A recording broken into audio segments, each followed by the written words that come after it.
Vereador Gilberto Natalini, com a palavra. Obrigado, presidente. Parabéns pela condução dos trabalhos, presidente Cláudio Fonseca. Cumprimento os demais vereadores, vereadoras presentes nessa sessão, paulistanos e paulistanas que nos assistem pela rede social e a TV Câmara. Eu vi nas redes sociais uma profunda autocrítica do rei da Suécia, de ontem para hoje, onde ele diz que, as palavras dele, erramos muito no trato da pandemia e o preço do nosso erro nós estamos pagando com vidas. Essa é a postura de um governante. Essa é a postura de um ser humano que se importa com o seu povo e que se importa com as vidas humanas. Rei da Suécia. O Brasil não é o segundo maior país em população do mundo. Não é mesmo. Tem muitos outros países que estão à nossa frente em número de habitantes. Mas nós somos o segundo país do mundo em mortes pela Covid-19. O primeiro é os Estados Unidos e o segundo país é o Brasil. Isso não é à toa, senhor presidente, senhoras e senhores. Isso tem causas, tem fundamentos. O Brasil, os governantes brasileiros, em particular, os governantes do governo federal, em particular, o presidente da República do Brasil, tem tratado de uma maneira extremamente errada, de uma maneira desumana, de uma maneira desleixada, de uma maneira irresponsável. E eu posso usar essa palavra que tem sido muito usada por várias pessoas, inclusive por colegas meus da área da saúde, de uma maneira criminosa.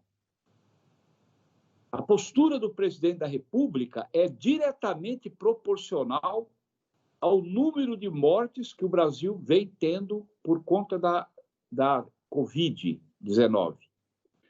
Ontem foi anunciado, senhoras e senhores, que o número de mortes no Brasil em 24 horas passou de 1.000.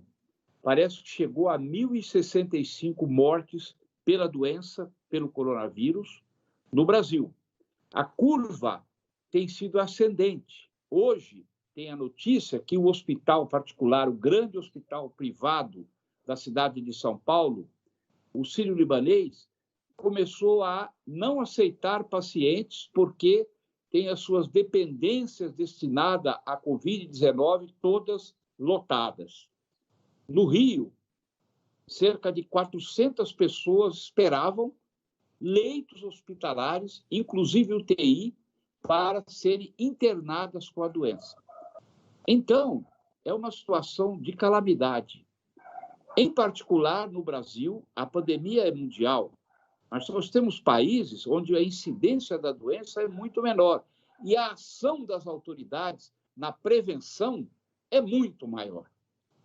Portugal, Alemanha, a própria Inglaterra, o Canadá, são exemplos para o mundo de como se deve lidar, e mesmo países da Ásia, enfim. Nós estamos dando um exemplo de incivilidade, um exemplo de barbárie no enfrentamento da pandemia do coronavírus. A responsabilidade primeira é do governo federal. E acima, no topo da responsabilidade, do presidente Jair Bolsonaro. As mortes que têm se multiplicado no Brasil têm causa, têm dono, têm endereço.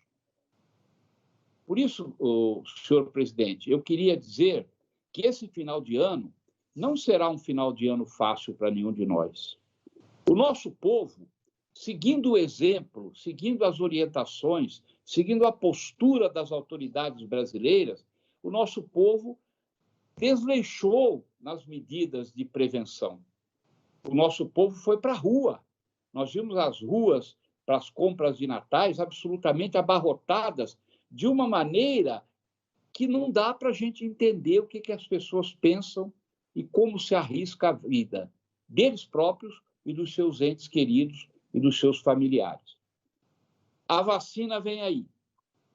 A briga política pela vacina, ou contra a vacina, apesar da vacina, foi absolutamente patética. Patética, vergonhosa, ridícula, imbecil. Perdoa o termo. Mas o que é realmente é o que está acontecendo. Ontem o presidente da República lançou o programa de vacinação brasileiro. E no seu discurso, ele falou de uma maneira como se ele não tivesse dito tudo o que ele disse sobre a doença desde que a pandemia começou. Ontem era outra pessoa, era outro discurso, era outra postura irreconhecível naquele que dizia que a doença era uma gripezinha, naquele que se recusa a usar máscara, naquele que abraça, beija, dá a mão para todas as pessoas, inclusive para idosos. Teve com o Silvio Santos, agora 90 anos, sem máscara, tanto ele quanto o Silvio Santos, né? Numa demonstração horrorosa de mau exemplo para a nossa população. Enfim, a vacina está aí. E o governo, agora, pressionado pela vontade popular de se livrar do vírus, pela vontade popular de se vacinar, o governo federal finalmente apresentou um plano muito aquém das necessidades, um plano atrasado, né, retardado, e nem a compra das seringas para aplicação das vacinas o governo encaminhou. Mas nós sabemos que o Brasil e a saúde pública brasileira sabe responder às crises e sabe dar respostas. Respostas positivas que o SUS tem dado no decorrer de todos esses anos e, em particular, agora na pandemia. Eu confio que a saúde pública brasileira, os profissionais de saúde, a ciência, os nossos institutos de pesquisa, queridos como o Butantan, terminando, presidente, como o Instituto Oswaldo Cruz, no Rio de Janeiro, eu confio nessa gente, eu confio no saber e na boa vontade, na inteligência e na capacidade de trabalho. Então, vamos para o final do ano, tomando todos os cuidados, vamos ter a vacina no começo de janeiro, meados de janeiro, com certeza a vacina vai entrar à disposição, vamos vacinar a população e vamos nos defender e vamos vencer essa praga chamada Covid-19 e todas as pragas acessórias que foram aliadas desse vírus durante toda essa pandemia, as pragas humanas acessórias que ajudaram a pandemia a chegar onde chegou. Meus parabéns ao rei da Suécia pela capacidade, pela humildade e pela presença de reconhecer um erro que o seu governo fez no tratamento de vírus. Quiçá o Brasil tivesse um dirigente que pudesse chegar aos pés da hombridade e da dignidade do rei da Suécia. Muito obrigado, senhor presidente.